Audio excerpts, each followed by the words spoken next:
Hello good people, this is your friend Pulkit from Gadget Generations, and today's video it's going to be about DUNU Vulkan 2, DUNU's latest launch. It's a multi-driver hybrid IM. It comes as a successor to the highly acclaimed DUNU Vulkan that came out a few years ago. The Vulkan 2 houses the two dynamic drivers and six balanced armature drivers on each side. I purchased this unit from Hi-Fi Go as I'm a big fan of DUNU. As you all are aware that my very first mid-tier purchase was from DUNU itself, the DK3001 Pro. So yeah, I was losing my shit over this IM, so I grabbed it as soon as I could. So today we are going to check out its review. Let's begin with the design and build quality part first. Okay, so before I begin talking about the design and build quality, I would like to talk about the packaging. As you all are aware, DUNU never disappoints in its package and accessories. This time, I'm even more impressed. Why so? Because this time they bundled the ear tips in separate cases. So we get two different cases that have different pairs of ear tips, including these DUNU S&S in a milky white color combination, which I personally like a lot, and find them to be better looking than the gray ones. Moreover, we get this really big carry case as well, so you can actually store the cable and IEMs along with the DAC in it, and you can just carry it anywhere wherever you go. Now onto the design and build quality part. So I have been when I posted the pictures online for the Vulkan 2, a few friends mentioned that Pulkit, the design of the original one was better. I would say that I would disagree with that notion. Because why so? Because I've tried it and it was completely black with the textured finish, while this one has this really cool golden color. It is light in tone and has this proper metallic build. The pair has a bit of heft to it. However, I won't call it to be heavy to provide any kind of discomfort, but completely metallic and has a bit of weight to it. It's just that the build quality is quite robust. We have a slight bit of two open grills onto the face cover area. We have Vulkan 2 written in very stylish font onto the face covers. As for the connectors, I noticed that the pair is available in 2-pin as well as MMCX options. Since most of my cables in my collection are 2-pin, so I opted for the 2-pin one. However, the stock cable is also quite good. Has a bit of stiffness to it, but does the job quite nicely and has swappable connectors, so I'm good to go. About the fit and isolation, the pair sits quite comfortably and provides me with really good comfort while wearing them, and provides me with good isolation. I just can't hear whatever is happening outside. So good isolation and comfortable fit. One suggestion from my side: use these with these S&S ear tips from DUNU, which are bundled, or with the SpinFit W1. I absolutely love the pair on both these ear tips. The candy tips are also quite good, but personally I find these to be the most comfortable and the best sounding one in my opinion. Now about the drivability part for the Vulkan 2. Vulkan 2 is not that demanding. I used it with the M21 directly. Yes, M21 is a powerful source, but I never had to go above like 35 volume out of I guess 100 or 120 is available on the FIO on high gain mode, by the way. So yeah, if you are having a decent level DAC amp, you are good to go with this pair. I suggest use a DAC amp. Why so? Because I noticed that the pair is highly resolving in its sound quality, which we will be discussing into the next section. But you need to provide it with a clean source so you can actually get the best out of the pair. So in my opinion, treat it with a decent level DAC amp or a DAP and you're good to go. I have tested it with M21 as well as the Hibi R6 Pro Max, and the pair sounds absolutely phenomenal with both of them, with the R6 Pro Max showing better resolution even so than the M21. So treat it with the best source that you have, and the pair is really capable and it will help you enjoy your music to the fullest.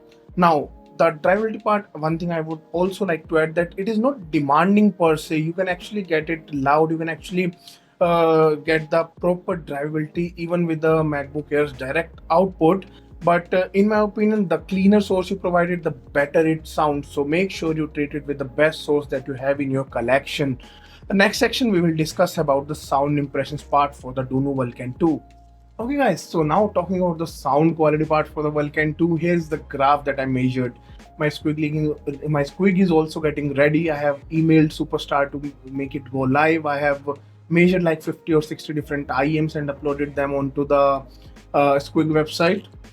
So it will come in due time.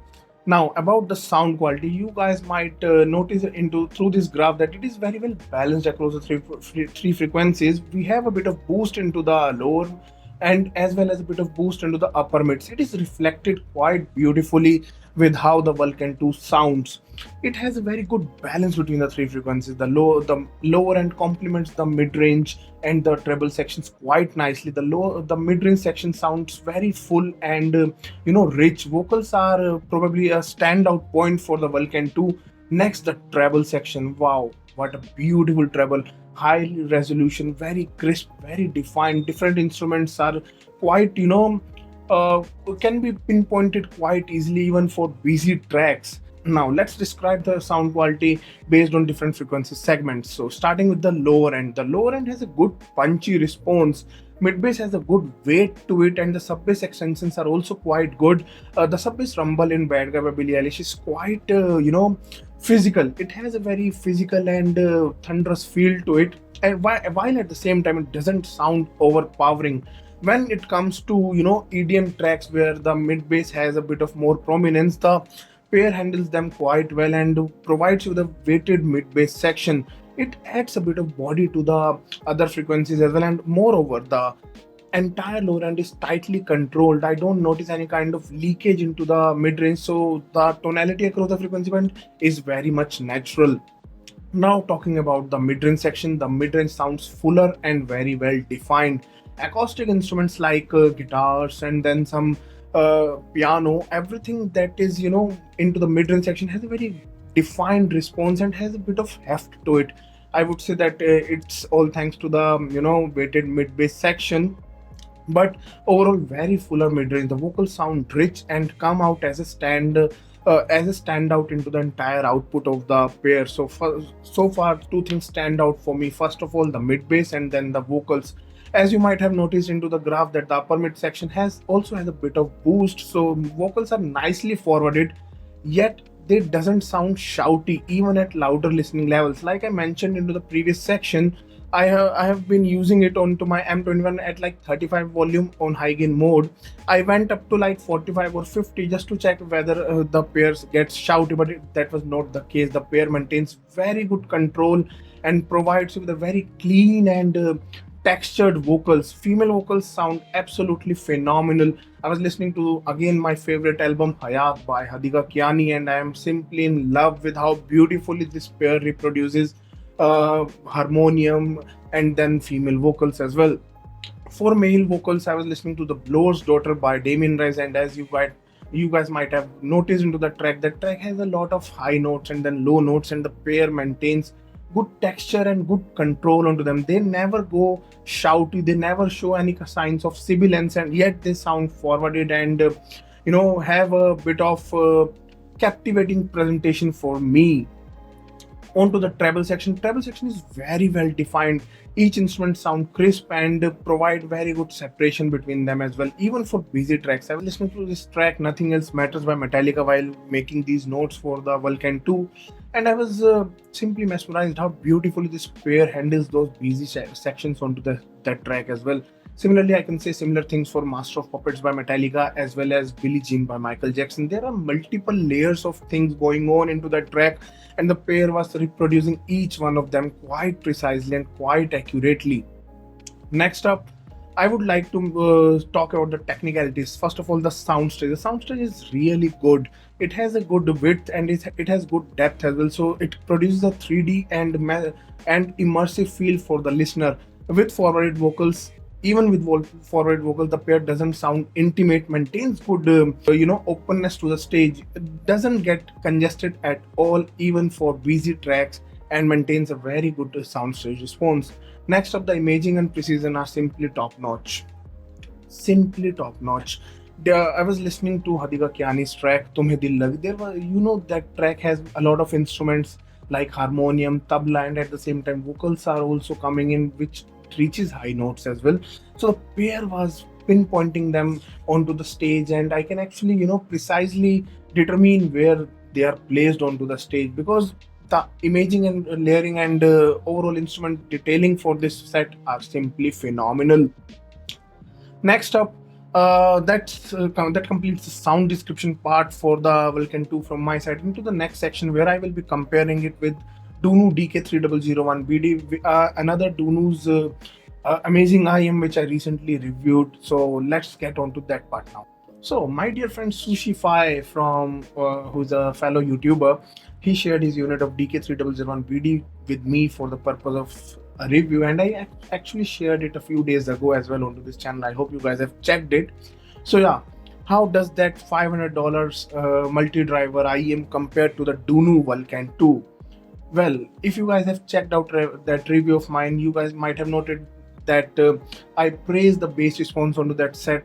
I praised the speed treble onto that set, yet I found the midrange to be a bit lean and could not connect much with the set into that section. However, Vulkan 2 fixes that up for me. First of all, the direct comparison. Bass response, I would say DK3001BD has more punch to it and a bit more warmth to it and a bit more mid-bass presentation to it. However, the Vulkan 2 doesn't lack either. It maintains a very neutral response yet has a impactful bass section. The bass section, to simply put it into words, the DK3001BD sounds warmer compared to the Vulkan 2, while Vulkan 2 maintains a more neutral character while maintaining a very refined bass response. So for refinement, I would say Vulkan 2 has a better clarity into the bass region. However, the BD has more impact and more weight to it, in simpler words. Moreover, the Vulkan 2 has fuller mid-range section. The mid-range onto the Vulkan 2 sounds richer, especially for vocals. Vocals onto the DK3001BD maintains slightly lean character, while onto the Vulkan 2, I would say they have a better body and a bit of weight to them as well. So I would say that the BD Vulkan 2 maintains a richer presentation, while DK3001BD maintains a more neutral presentation for vocals. So here it's a bit vice versa for what we have on the bass section. Next up to the treble. Treble, I would say that the DK3001BD does a slight better job. It maintains a more effortless presentation. It produces minute details just like the Vulkan 2, but I found it to be more effortless. It doesn't show that kind of energy to you, while the Vulkan 2 has a bit more energy into that section and has a bit more I find it to be sounding a bit more cleaner and a bit more clearer into that regard. While for a sweeter response, I would say the DK3001BD is the better option. But for a complete package, for fuller mid-range, I personally like the sound quality of the Vulkan 2. Well, that's about the comparison of Vulkan 2 along with the DK3001BD. And that completes today's video as well. I hope you guys enjoyed watching my video today. If you guys have any questions related to the DUNU Vulkan 2, you guys can ask me into the comment section below. So a few people also asked me where I purchased the Vulkan 2 from. I purchased it from Hi-Fi Go website, and I will add in the link in the description section below. So in case you guys want to purchase it, you can purchase it via that link. Thank you for watching till the very end. I hope you guys have a great day ahead. Thank you so much, and don't forget to leave me a like, and if you are new here, don't forget to subscribe to my channel as well. That's Pulkit. Thank you so much for watching.